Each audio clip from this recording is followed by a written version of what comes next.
Und jetzt steigen wir ein in unsere eigentliche Predigt von heute Morgen. Die Predigt ist inspiriert von der letzten Predigt von der Meli. Sie hat letzten Sonntag predigt über Veränderung. Und ich habe das mega cool gefunden, habe das mega genial gefunden. Und ich habe mir erlaubt, heute Morgen wie eine Weiterführung von dieser Predigt zu halten. Sie hat über Veränderung geredet. Und über Gründe, wieso dass wir Veränderung schwierig finden. Und sie hat ein paar Statistiken mitgebracht, wo wir ja schon noch nachgegangen sind, gell? Dass am 19. Januar die meisten Vorsätze fürs neue Jahr schon wieder vorbei sind. Krass, oder? Hey, was wir uns vornehmen zum Verändern, am 19. Januar sind, was ist es? Stattdessen, ich glaube, 80% von allen Vorsätzen schon wieder vergessen. Irgendwie so, gell? Ja, das habe ich krass gefunden. Und ich habe gefunden, hey, ich möchte gerne dort wie nochmal auf das zurück eingehen und möchte nochmal über Veränderung predigen. Und zwar im Hinblick, ich habe die Predigt genannt, Aufgeben und Gewinnen. Aufgeben und Gewinnen. Ich möchte über den Aspekt vom Aufgeben predigen heute Morgen. Und zum Einstieg möchte ich euch einen Menschen vorstellen. Und zwar ist das der Onoda Hiro. Ich habe sogar ein Bild gefunden von ihm. Da seht ihr das Bild vom Onoda Hiro. Das ist ein japanischer Soldat gsi, der im Zweiten Weltkrieg gekämpft hat. Und er hat eine relativ spannende, spezielle Geschichte, der Onoda Hiro. Er ist nämlich der letzte japanische Soldat, der kapituliert hat. Jetzt ein bisschen Hintergrundinformation zum Onoda Hiro. Er hat ziemlich gegen das Ende des Zweiten Weltkriegs den Auftrag bekommen, auf den Philippinen auf einer Insel Guerillakrieg zu führen. Also zusammen mit 3-4 Kollegen ist er dort ausgesetzt worden, hat den Auftrag von seinem kommandierenden Offizier bekommen. Und zwar war der Auftrag, so lange wie möglich einfach auf dieser Insel Widerstand zu leisten, möglichst viel von den gegnerischen Operationen zu stören und die Zivilbevölkerung zu stören. Das war sein Auftrag. Dann am 15. August 1945 hat Japan offiziell öffentlich bedingungslos kapituliert. Das Problem ist, das hat niemand am Onoda Hiro gesagt, dass Japan jetzt öffentlich aufgegeben hat und kapituliert hat. Respektive, es hat schon Leute gegeben, die das probiert haben, am Onoda Hiro zu sagen. Es hat nämlich so Flugblätter gegeben, die verstreut worden sind. Er war nicht der einzige Widerstandskämpfer, sondern es ist auf den Philippinen, auf den Inseln, wo der Widerstand am stärksten war, haben sie Flugblätter verteilt, wo drin gestanden ist, hey, ihr habt im Fall aufgegeben, du kannst jetzt deine Waffen ablegen, es ist vorbei. Onoda Hiro hat dann später, Jahrzehnte später, ein Buch geschrieben. Und er hat dort bemerkt, dass, als er das Flugblatt gesehen hat, ist für ihn klar gewesen, das ist eine Lüge vom Feind. Das ist eine Lüge. Wir würden nämlich gar nie aufgeben. Das gibt es gar nicht. Wir Japaner, wir geben nicht auf. Und so hat Onoda Hiro weitergekämpft für Jahre. Hat er einfach für sich allein auf dieser Insel Widerstand geleistet und hat einen Krieg gekämpft, der schon lange vorbei war. Offiziell hat Onoda Hiro kapituliert, jetzt musst du dich festheben, am 9. März 1974. Das ist fast 30 Jahre später, 29 Jahre später, hat Onoda Hiro endlich kapituliert. Weil sie haben seinen befehlhabenden Offizier gefunden, wo ihm dazu mal den Auftrag gegeben hat, auf die Insel zu gehen und Widerstand zu leisten. Sie haben den Offizier ausgeflogen von Japan in die Philippinen auf die Insel und haben ihn dort hergeschickt. Und dann endlich hat Onoda Hiro seine Waffen niedergelegt und aufgegeben. 30 Jahre später. Er hat noch seine ganze Uniform in Schuss gehalten. Er hat noch funktionierende Waffen und Schwerter gehabt und er hat noch 500 Schuss Munition gehabt. Ready zum Weiterkämpfen, so lang wie es nur muss sein. Er hat dann in seinem Buch geschrieben, wieso dass er dann weitergekämpft hat. Und er hat dort festgehalten, für ihn ist klar gewesen, dass Japan nie wird kapitulieren. Nie. Wenn Japaner kapitulieren, dann nur, weil sie tot sind. Und dementsprechend kann ihm auch niemand sagen, dass der Krieg vorbei ist. Weil wenn der Krieg vorbei ist jeder Japaner tot. Und dann ist er der letzte lebende Japaner, der in dem Fall zu sterben hat. Und dann ist der Krieg fertig für Japan.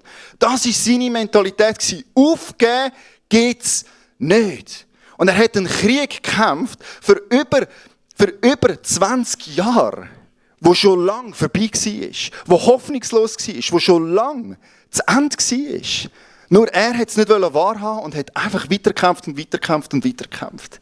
Und ich finde das ein geniales Bild für uns heute Morgen. Ich möchte über Veränderung als Kampf reden. Ich glaube nämlich, wir stehen in einem Kampf. Wir sind in einem Kampf unterwegs. Im Epheser 6, Vers 12 steht so deutlich, und ich merke, ich muss ein bisschen schneller anfangen zu predigen, wenn ich durchkomme mit meiner Zeit. Im Epheser 6, Vers 12, dort lesen wir: Denn unser Kampf richtet sich nicht gegen Wesen von Fleisch und Blut, sondern gegen die Mächten und Gewalten der Finsternis, die über die Erde herrschen, gegen das Heer der Geister in der unsichtbaren Welt, die hinter allem Bösen stehen. Und das ist das Erste, was ich möchte, dass wir heute Morgen festhalten und begreifen. Wir alle sind in einem Kampf unterwegs. Die Welt ist grundsätzlich in einem Kampf. Es herrscht ein Kampf zwischen Gut und Böse, vereinfacht ausgedrückt. Es gibt einen Kampf zwischen Gott und dem Teufel. Und in diesem Kampf drinnen sind du und ich voll drinnen unterwegs. Und wir erleben den Kampf auch tagtäglich. Im 1. Korinther 3, Vers 3 wird der Kampf ein bisschen beschrieben. Denn ihr lasst euch immer noch von eurer eigenen Natur bestimmen, schreibt der Paulus. Oder wird euer Leben etwa vom Geist Gottes regiert? Solange noch Rivalität und Streit unter euch herrschen, beweist ein solches Verhalten nicht vielmehr, dass ihr euch nach dem richtet, was unter den Menschen üblich ist. Er beschreibt einen Kampf zwischen Geist und Fleisch. Und wir haben das in der Predigt am 15., am 22. haben wir dort auch über das gehabt, über das Fleisch, über das Bild, über das Wort, was das bedeutet. Und das ist eine Realität. Wir sind in einem Kampf drinnen. Ja, unser Leben ist Kampf. Es gibt das. Und es gibt nicht nur einen Kampf auf der globalen Welt, es gibt nicht nur einen Kampf zwischen Menschen, dass wir immer wieder mal auch unfreundlich sind und wie er es da sagt, dass Streit und Rivalität herrschend sind bei uns. Das merkt man nicht nur auf zwischenmenschlicher Ebene, sondern der Kampf, der geht tiefer, der geht bis ins tiefste Innere von uns. Wir lesen im Römer 7, Vers 14. Wie der Paulus schreibt: Ich verstehe selbst nicht, warum ich so handle, wie ich handle. Denn ich tue nicht das, was ich tun will. Im Gegenteil, ich tue das, was ich verabscheue. Und er beschreibt da einen Kampf in sich drinnen. Wie er an sich selber leidet. Das Leiden an sich selber. Und ich weiss nicht, ob du das jetzt kennst, ob du dich mit dem kannst identifizieren. Vielleicht gibt es da auch Situationen, wo du kannst vorrufen und sagen: Ja, hey, das kenne ich, das geht mir auch so. Ich leide an mir selber, ich kämpfe mit mir selber. Ich will ja so gern verändern, aber es geht nicht. Ich tue das, was ich nicht will. Und das, was ich will, tue ich irgendwie nicht. Und ich möchte heute Morgen über den ersten Schritt predigen, der wichtig ist in diesem Kampf drin. Und es ist tatsächlich aufgeben. Wir müssen in diesem Kampf als allererstes einfach mal kapitulieren. Wir müssen anerkennen, hey, in dem Kampf, wo wir gefangen sind, in dem Kampf mit dem selber, sind wir hoffnungslos überfordert und wir haben gar keine Möglichkeit, den Kampf zu gewinnen. Solange wir noch das Gefühl haben, dass einfach sich ein bisschen selber am Riemen reissen, oder? Wenn wir uns selber sagen: Ja, reiss dich einfach ein bisschen am Riemen und dann kommt es dann schon gut, oder? Du dich ein bisschen selber optimieren und dann funktioniert es dann gewinnst du dann den Kampf gegen dich selber. Hey, solange wir so denken, sind wir eigentlich wie der Onada Hiro, wo 30 Jahre lang von seinem Leben, kann man mal überlegen, der Mann wird wahrscheinlich 50 gewesen sein, wo er endlich kapituliert hat und endlich anerkannt hat, hey, der Kampf ist verloren. 50, der hat 30 Jahre von seinem besten Leben einen Kampf gekämpft, der hoffnungslos verloren war. Und ich glaube, für dich und mich gilt das Gleiche. Wir müssen als allererstes in diesem Kampf drinnen einfach mal kapitulieren und aufhören, probieren, selber den Kampf zu gewinnen. Selbstoptimierung und ein bisschen am Riemen reissen funktioniert nicht in dem Kampf, wo wir drinnen gefangen sind. Und ich weiss, einige von euch kribbeln sie jetzt vielleicht unter der Haut, oder? Sie sagen: Halt, was sagt denn der da vorne, oder? Das geht doch nicht. Aufgeben, halt, nein, nie aufgeben. Geht ja gar nicht. Ich will nicht kapitulieren. Hey, wir haben doch gewonnen. Und ja, das stimmt. Wenn ich sage, wir sollen aufgeben und kapitulieren, dann meine ich nicht vor dem Feind. Dann meine ich nicht von diesen Mächten, wo der Kampf bewirkt.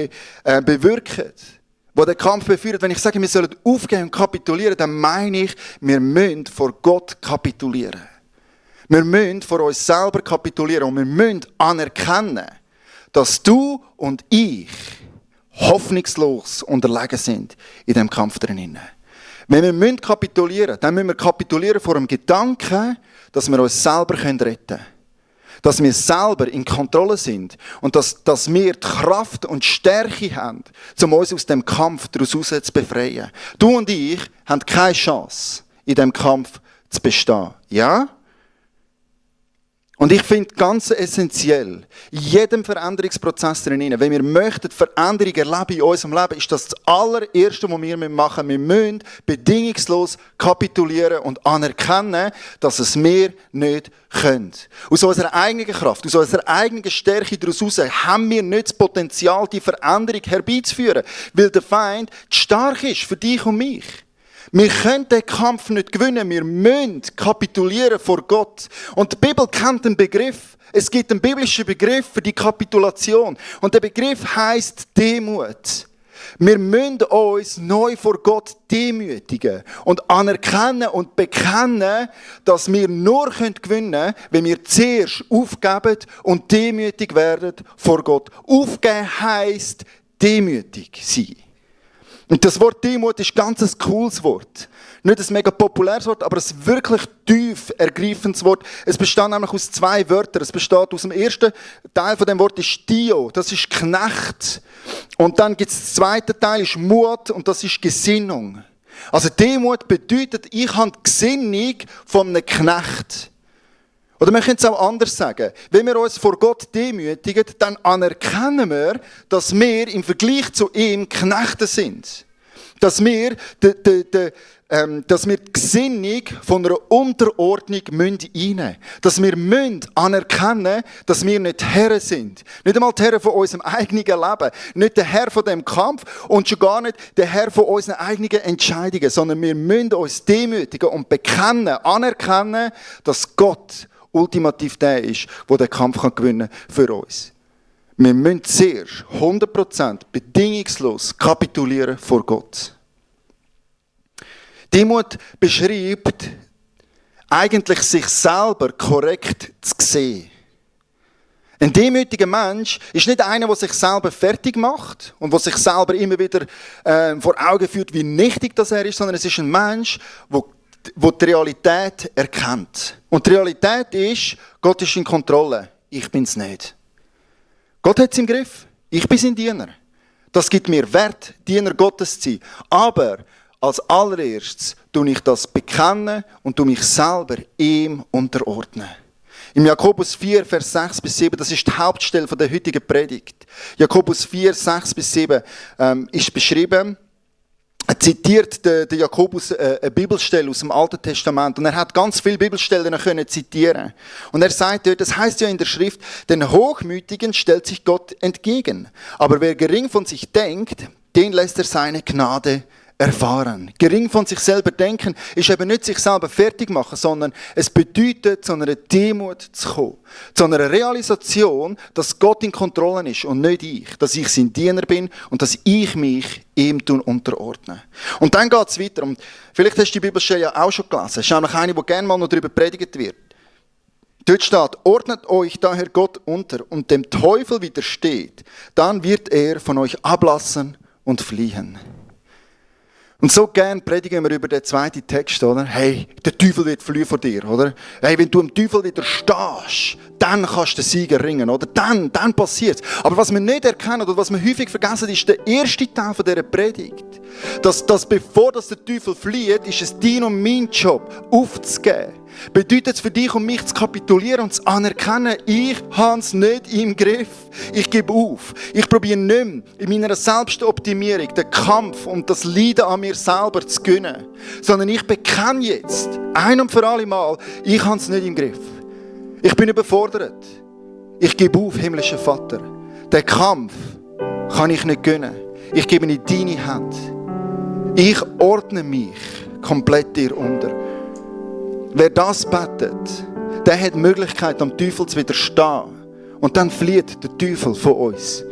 Hey, wenn wir aufgeben, dann kann Gott anfangen zu gewinnen für dich und mich.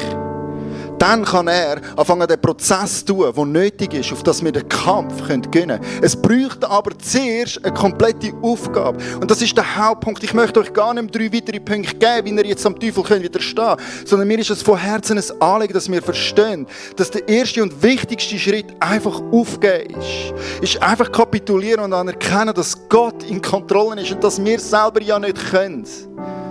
Versteht ihr das?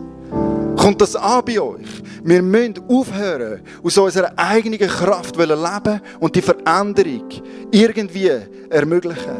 Sondern wir müssen vor Gott uns demütigen. Und wenn das passiert ist, dann kann Gott einen Prozess anfangen mit uns. Dann kann Gott anfangen zu gewinnen in unserem Leben. Und da möchte ich euch ein zweites Zitat aus dem Bibellexikon mitgeben über Demut. Das Bibellexikon beschreibt Demut so: Demut meint keine passive Unterwürfigkeit, sondern eine aktive, mutige Handlung. Hast du nicht eine mega geniale Bedeutung von dem Wort Demut? Es hat Mut drin.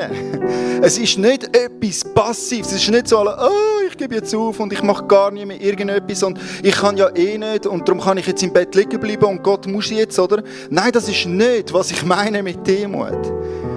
Das ist nicht die Definition von Demut. Demut bedeutet einfach, sich Gott unterzuordnen und ihn machen. Aber es passiert jetzt etwas. Ich möchte euch eine Bibelstelle euch noch mitgeben und dann steigen wir gerade wieder ein in eine Zeit der Anbetung. Und dort hast du die Möglichkeit, dich selber zu demütigen vor Gott. Klingt mega schlecht, ist aber mega cool. Johannes 16, Vers 7 beschreibt, das sagt Jesus zu seinen Jüngern. Doch glaubt mir, es ist gut für euch, dass ich weggehe. Denn wenn ich nicht von euch wegginge, käme der Helfer nicht zu euch. Wenn ich aber gehe, werde ich ihn zu euch senden. Und wenn er kommt, wird er der Welt zeigen, dass sie im Unrecht ist. Er wird den Menschen die Augen öffnen für die Sünde, für die Gerechtigkeit und für das Gericht. Jesus verspricht uns, der Helfer. Der Helfer ist der Heilige Geist. Und ich bin zutiefst überzeugt, in dem Moment, wo wir kapitulieren, wo wir aufgeben, wo wir uns vor Gott demütigen, kann der Heilige Geist anfangen zu wirken. Kann er uns anfangen zu leiten. Kann er uns anfangen zu zeigen, wie wir den Kampf jetzt kämpfen können. Aber es braucht zuerst, dass wir aufgeben. Und dann kann der Heilige Geist, der Helfer, uns zur Seite kommen. Und ich bin absolut überzeugt, dass wenn wir das machen, dann wird der Heilige Geist dir und mir den Finger auf Sachen legen, die Veränderung brauchen. Und dann wird er uns Schritte geben, dann wird er uns Strategien zeigen und dann wird er uns helfen, den Kampf tatsächlich zu gewinnen. Aber es braucht es zuerst, dass wir uns vor ihm demütigen und dass wir aufgeben, selber zu kontrollieren. Versteht ihr das? Demut ist der erste Schritt, den es braucht, auf das Gott kann wirken in uns. Hey, Band darf jetzt gerne sich bereit machen zum Einsteigen in den zweiten Teil der Anbetung. Ich möchte dir jetzt einfach für die zweite Zeit mitgeben, dass du doch jetzt einfach aufgibst in der nächsten Zeit der Anbetung. Vielleicht hast du dich ertappt gefühlt, als ich so ein bisschen Konflikt aufgezeigt habe, als ich den Kampf beschrieben habe. Vielleicht hat dir sogar der Heilige Geist, wie er das sagt, die Augen geöffnet für Sünde oder für Gebietbereiche von deinem Leben, wo du am Kämpfen bist. Darf ich dich einladen, bitten, als erstes jetzt in dieser Zeit der Anbetung einfach zu kapitulieren, aufzugeben und zu bekennen, dass du es selber nicht kannst. Dass wir nicht die Fähigkeit haben, die Sünde in unserem Leben zu besiegen. Sondern dass wir bekennen, Gott, ich brauche dich. Und dann im zweiten Schritt, frag doch den Heiligen Geist, den Helfer, der dir Jesus zur Seite gestellt hat. Was sind meine nächsten Schritte, Heiliger Geist? Was soll ich jetzt tun? Was ist bei mir als nächstes dran? Ich möchte dich einladen, dich heute Morgen vor Gott zu demütigen. Wir haben immer noch das prophetische Gebet von Gott hören, wo du auch sehr gerne in Anspruch nehmen darfst, jetzt in dieser zweiten Zeit.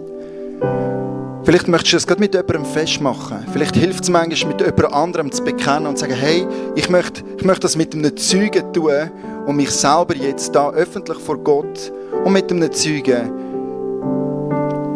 aufgeben, kapitulieren vor Gott, mich demütigen vor ihm. Herr, ich möchte beten zum Schluss und dann steigen wir ein in die Zeit der Anbetung. Himmlischer Vater, ich danke dir von ganzem Herzen, dass du für uns den Sieg errungen hast. Danke vielmals, dürfen wir auf deine Kraft vertrauen. Merci vielmals, dürfen wir bei dir sein und bei dir aufgeben und wir nicht selber den Kampf gewinnen. Ich bitte dich jetzt einfach für all die Menschen, die jetzt merken, dass es dran ist, aufzugeben, dass du jetzt einfach durch die Reihe gehst, dass du anklopfst und dass dein Heiliger Geist jetzt einfach den Finger auf Stellen legt und dass wir dürfen spüren und merken, wo du Sachen möchtest verändern und wo wir mit Kontrolle dir übergeben. Wo wir selber noch probieren, uns zu verändern, zu optimieren. Hilf uns, Jesus, dort drinnen aufzugeben und dir zu vertrauen in diesem Prozess drinnen. In deinem heiligen Namen, Jesus, bitte ich das. Amen.